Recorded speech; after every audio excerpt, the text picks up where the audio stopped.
Glória a Deus.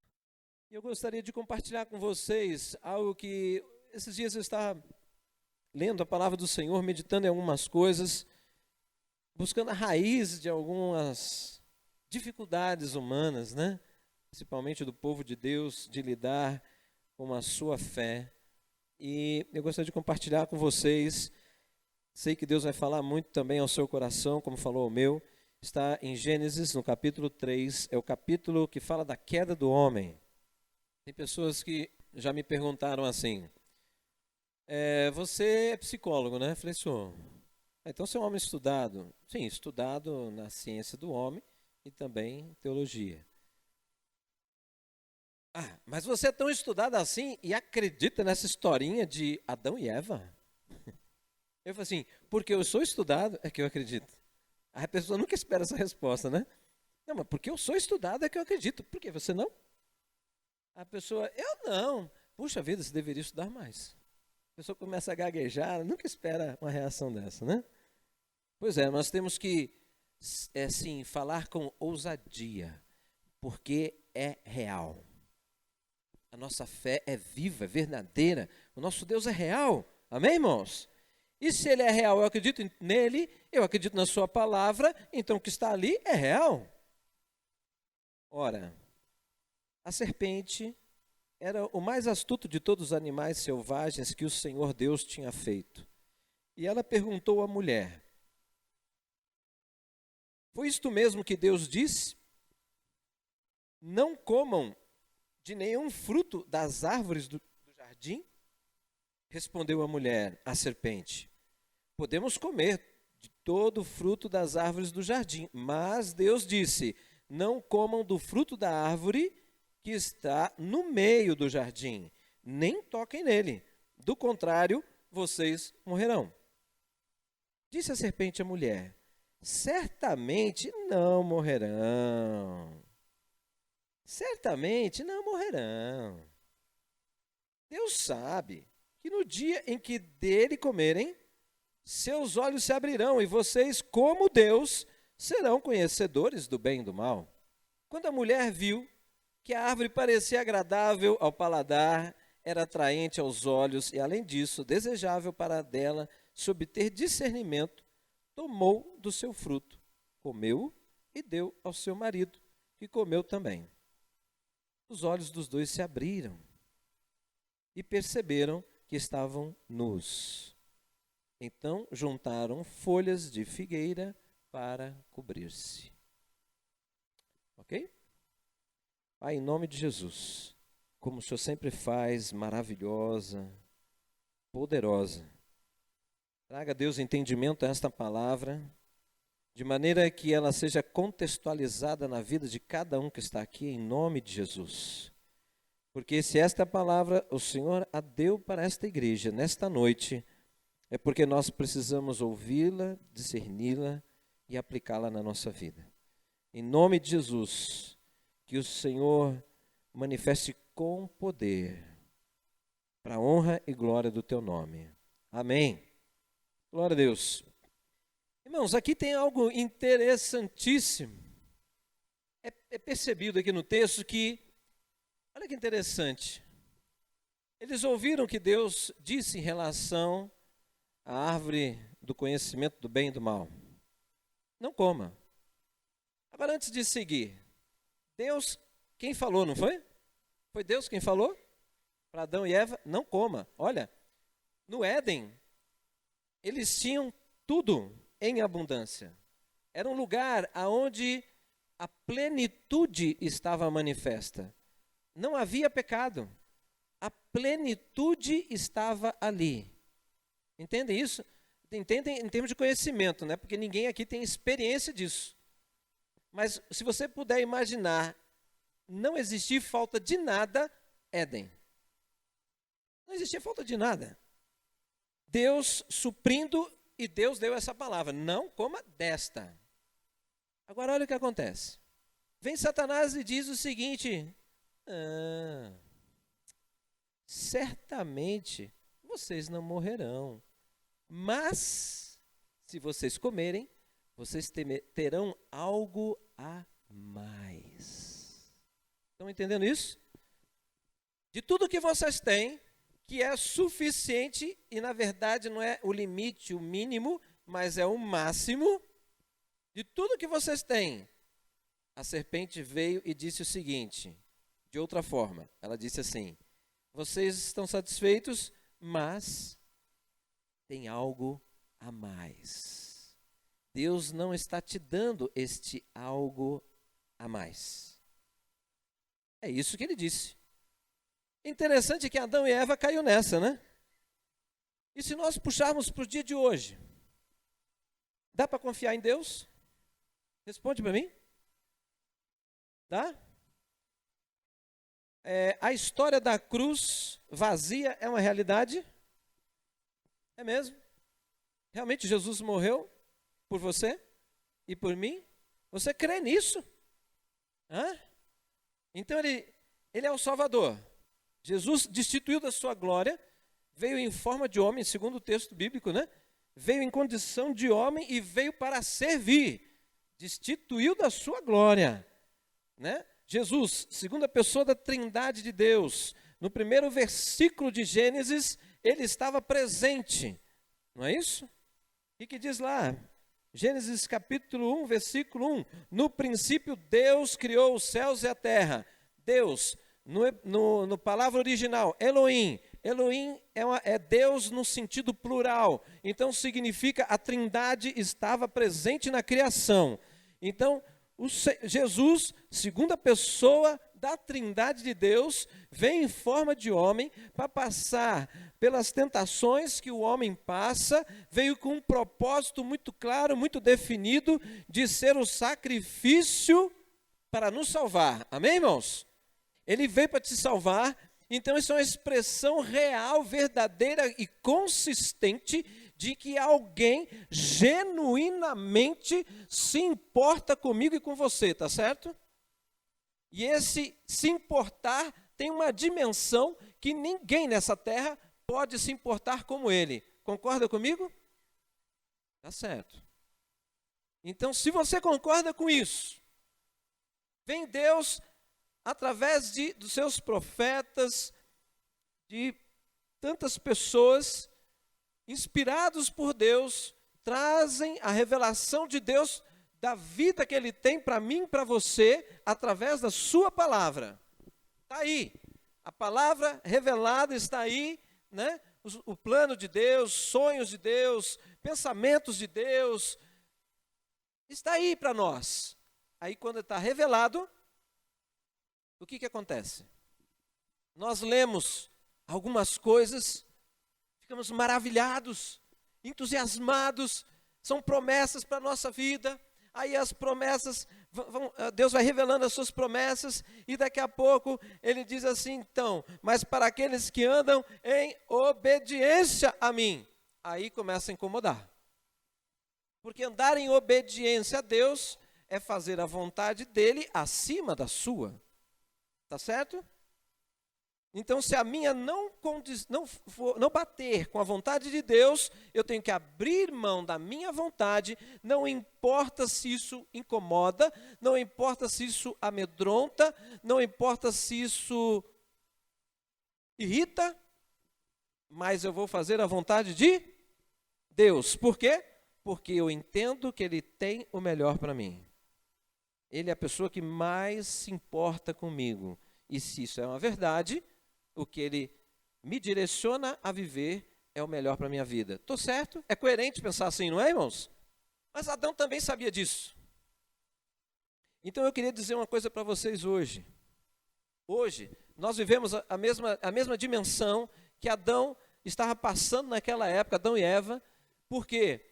Porque nós sabemos, nós estamos aqui no culto, nós estamos para cultuar o Senhor nesta noite, estamos aqui, prestamos adoração a Ele, reverência a Ele, reconhecemos a sua grandeza, a sua majestade, reconhecemos que Ele é o Salvador, que fez uma obra maravilhosa na nossa vida, mas em vários momentos nós temos um chamado para viver coisas diferentes daquilo que nós sabemos que devemos agora agir e viver. E nós temos um chamado diferente, e alguns de nós começamos a ter lutas em relação a isso. E sabe qual é a luta? A luta é porque essa falinha da serpente está ao seu lado, ao lado das pessoas que têm a luta. O que vem? Quer ver? Eu estar aqui na igreja. Eu poderia estar em muitos outros lugares, né? Você também, não é verdade?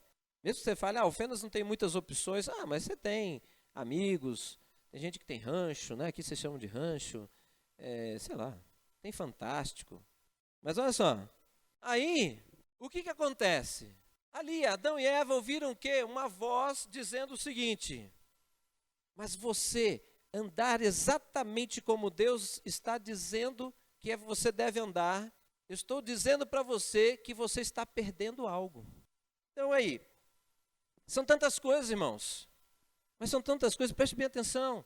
Olha, mas não é coerente, percebe só, a gente declara o nosso amor por Deus, a gente declara a nossa confiança em Deus, a gente declara que Ele é o nosso Salvador, é o amado da nossa alma, e quando vem essas propostas, que lá por trás está dizendo, Deus tem coisa boa, mas tem coisa melhor, você cair nessa?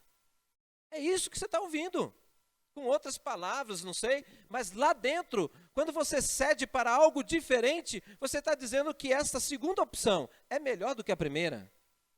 Mas quem deu a primeira foi Deus. Como pode existir uma melhor? Aí, ó, a queda. Entenderam?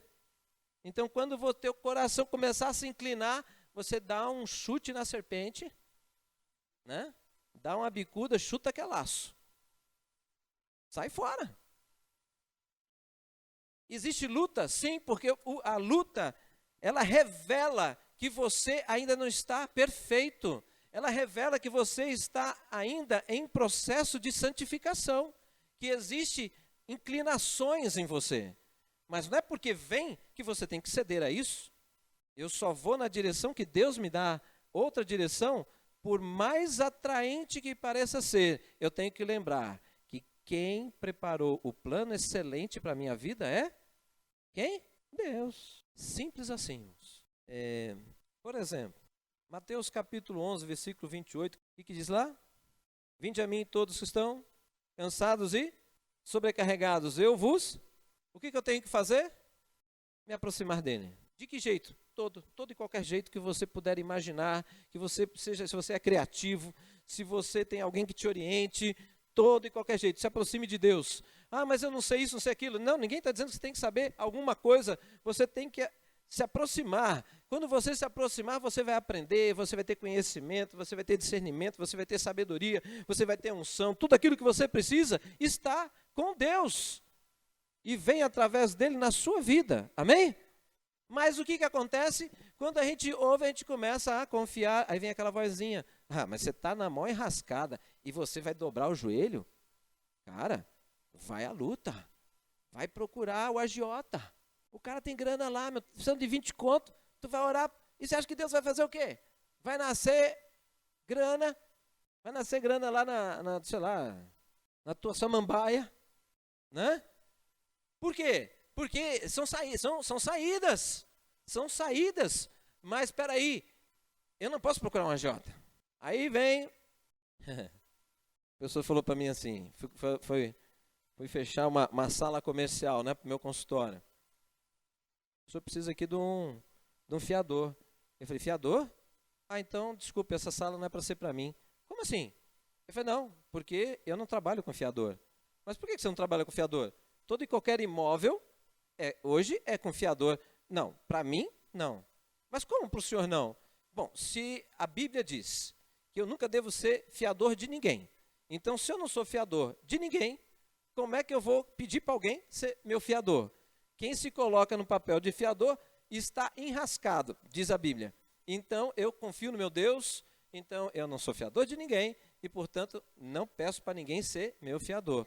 Então, ou você confia em mim, ou a sala não é para ser minha. É isso que eu entendo. Mas não existe isso. Pois então, agora você descobriu que existe. Eu estou na sala. Você está entendendo? A questão é como você se posiciona diante de uma verdade. É uma verdade. Eu tenho que andar nela. Eu sei que hoje ninguém aluga sem fiador, sem essas coisas, né? Eu sei. Tá bom. Tudo bem, faz isso com o seu negócio. Mas comigo não tem isso. Por quê? Porque não pode ter. Não está na Bíblia? Está ou não está, irmãos? Você lê a Bíblia? Então, está lá. Não pode. Aí eu vou lá. A pessoa me procura. Dá para você ser meu fiador? Não. Aí passa o mês. Dá para você ser meu fiador? Ué, que história é essa? Mas vem a negócio lá, né? Dizendo. Não. Então são várias situações, eu não quero delongar aí, esticar o assunto. Mas entenda, irmãos. Essa é a pegada. Essa é a pegada. É a ideia principal que você deve sair daqui do culto dessa noite. É o seguinte. Satanás, ele coloca uma ideia para gerar um pensamento em você, em qualquer pessoa, de que Deus até tem coisas boas, mas existe alguma coisa a mais que você não terá se você andar com Deus. Isso é mentira. Isso é mentira. Tudo de excelente está em Deus e nunca longe de Deus. Então a proposta da união conjugal, né? Hoje as pessoas falam, isso aí é coisa de velho, o negócio é só juntar os trapos, aí depois se arrebenta por aí, e aí vem, né? Porque, pois é, Deus não avisou? Não é isso? Daí vai. Então, irmãos, eu gostaria que você lesse mais uma coisa, para nós irmos terminando. A palavra de Deus, esta palavra, ela não é apenas um livro de conhecimentos, de histórias. Tem histórias? Tem. É uma palavra que gera conhecimento, lógico, que você lê está te dando o conhecimento daquilo que está escrito, né? Mas e aí? Esta palavra é diferente, irmãos. Esta palavra é diferente. Esta palavra, ela tem poder de transformar. Esta palavra, ela liberta pessoas. Liberta de tudo. Não estou falando só de uma ação de possessão, de manifestação maligna. Não é isso que eu estou dizendo. Não só isso, mas estou dizendo de várias coisas. Eu sou um exemplo vivo de libertação de vícios, e vários, meu Deus, vários vícios. Mas, poxa, como é que você não precisou ser internado? Eu tinha duas opções, ou acreditava ou ia ser internado. Mas aí, sabe o que eu preferi? Acreditar, porque eu entrei de cabeça no Evangelho. E esta palavra de hoje, irmãos, é aquilo que trava as pessoas entrarem de cabeça no Evangelho. Será que não existe algo a mais se eu me envolver 100% com Jesus? Será que eu não estou perdendo algo bom? Será que eu estou perdendo a minha juventude? Será que eu estou perdendo minha mocidade? Será que eu estou perdendo o melhor da vida conjugal? Será que eu estou perdendo o melhor da vida familiar? Será que eu estou perdendo? Isso é mentira, irmãos. Porque Jesus declarou em João capítulo 10, versículo 10, eu vim para que vocês tenham vida e vida em abundância.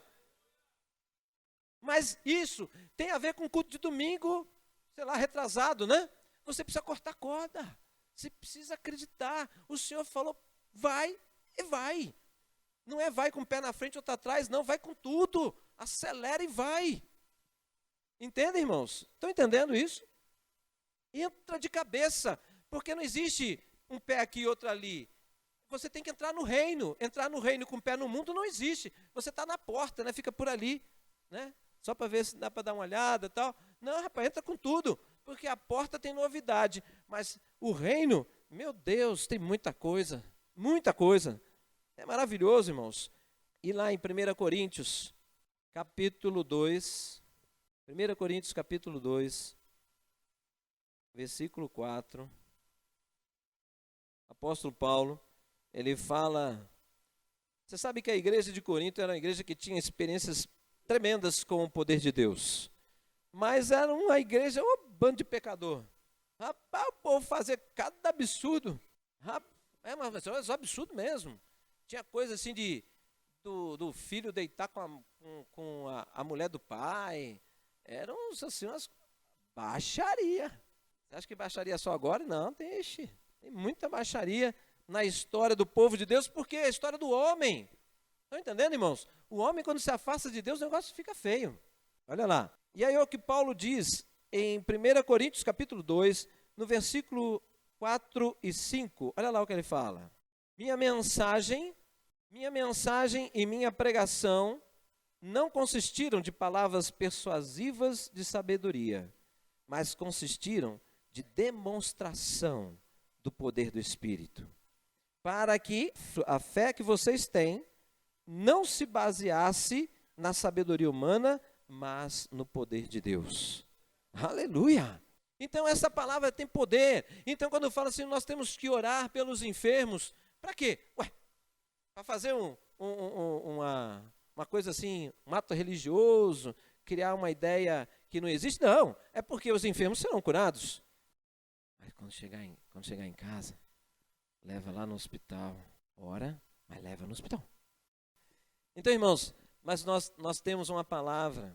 Ouça bem, no tempo de Jesus, havia muitos sinais e maravilhas. No tempo dos apóstolos, havia muitos sinais e maravilhas. Está certo ou não? Está escrito aqui, não está? Nesse tempo, havia também uma maneira de se viver com Deus. Então, as manifestações do poder de Deus não acabaram, amém? A igreja precisa disso, amém? Está certo? E Deus distribui os dons à igreja, então distribui para mim, para você. Mas o que está acontecendo? As pessoas não estão orando mais pelas pessoas aí nas casas, na vizinhança, na parentela. O que acontece? As pessoas estão, com frequência, chamando pastor e presbíteros e tal, para fazer oração. O que é isso? Ele já está ouvindo uma vozinha. Qual vozinha? Você vai passar vergonha. Não ora não que você vai passar vergonha. Não vai rolar nada. Vai ficar o cara de bobo. Estão entendendo? Algumas pessoas me perguntaram, pastor, como é que ficou o falecimento daquele jovem, né, que todos sabem aí, que faleceu recentemente, filho de uma cantora conhecida, famosa. Então, o que aconteceu? Mas pessoas profetizaram a cura desse menino, não foi? Lógico. Todas as pessoas mais próximas dele, com certeza, expectativa é que o garoto fosse curado, lógico. Né? A gente que nem conhece ficou tocado pela situação, muitas igrejas oraram. Mas, pastor, e aí? Ele não foi curado. Deixa eu falar uma coisa para você. A vontade de quem que é soberana nesse mundo, meus? Deus. A nossa parte é orar, está certíssimo. Agora, se você chegar, não, ele vai ser curado, querido, aí você precisa ter um negócio chamado revelação. Se Deus te revelar isso, fale, porque vai glorificar o Senhor. Agora, se Deus não te falar isso, é um risco, porque aí não é só você que será envergonhado, porque você usou o nome de Deus, e aí fica confuso, cria confusão.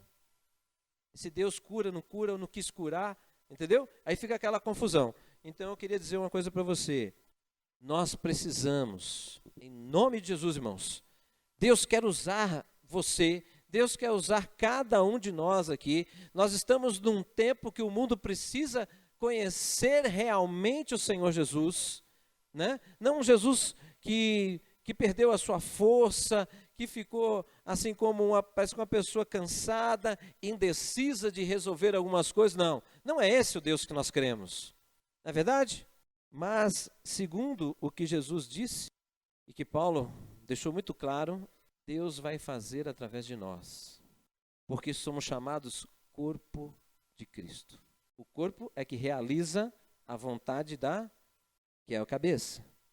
Então, o Senhor confiou dons aos homens. Certo? Então, está sendo liberado para mim e para você isso. A questão é, se você não crê, você fica aí. Se você crê, você se lança. Ousadamente você se lança em situações onde você, Deus, porque eu creio, eu vou. O teu nome vai ser glorificado. Está entendendo? Porque minha vida agora é dele, não é isso? Amém, irmãos? Se você entende isso, você tem que se lançar nisso. Lembre-se, a sua fé só cresce se você entrar em ação. Se você não entrar em ação, a sua fé será uma coisa só teórica. Você não tem fé. E quem tem fé, age. Quem não tem, só fala, mas não faz. Amém, irmãos? Vamos orar? Fique de pé, querido. Vamos ficar de pé um pouquinho. E muitos já têm manifestação de dons espirituais.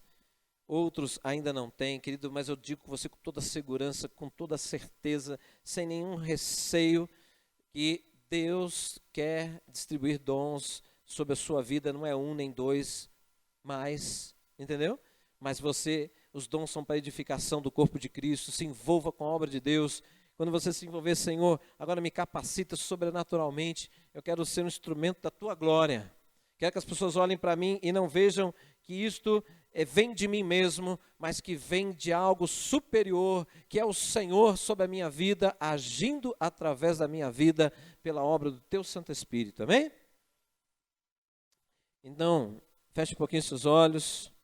Eu queria pedir para que você agora fale um pouquinho, alguns minutinhos com Deus.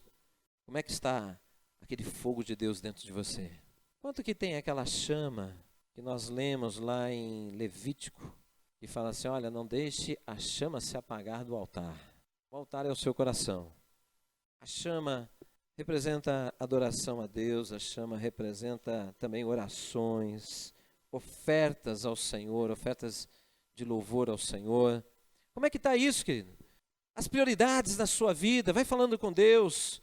Será que aquilo que Deus, quando você lê na palavra, as coisas maravilhosas dos heróis da fé, pessoas que viveram coisas tremendas, sobrenatural com Deus, os valentes de Davi, que venceram batalhas, poucas pessoas, 300 homens, venceram milhares de guerreiros. Parecia impossível, parece uma história impossível. Mas está escrito num texto chamado Sagradas Escrituras, ali não tem mentira.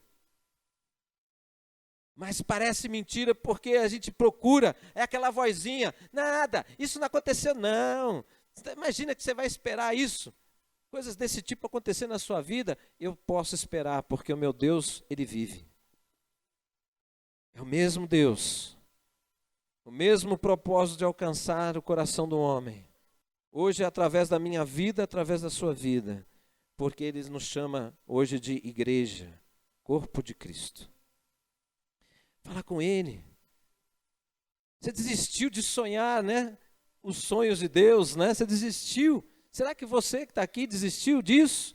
De viver os dons espirituais, de viver momentos sobrenaturais com Deus. Você lê, você fica entusiasmado. Quando você lê, muitas vezes você até se entristece, porque você, meu Deus, isso não acontece na minha vida. Meu Deus, isso nunca vi isso acontecer. E vem às vezes uma tristeza. Mas tudo isso está reservado para nós, senão não seria revelado. Foi revelado para mim e para você. A Bíblia, as Sagradas Escrituras, passou por tantas tentativas de destruição. Se você lê a história da formação da Bíblia, você vai ver quantas tentativas de destruir as Sagradas Escrituras, mas no percurso da história, Deus, na sua onipotência, onisciência, Ele foi conduzindo a história para que as suas escrituras não se perdessem. Deus é poderoso. E Ele tem de fato um propósito para mim e para você. Você só vai encontrar alegria na sua vida, não é alcançando sucesso financeiro, querido, porque em consultório está cheio de pessoas de sucessos financeiros, mas uma decepção tremenda na vida. Não sabem e querem dar a sua fortuna para tirarem aquele mal-estar, aquela angústia no seu coração.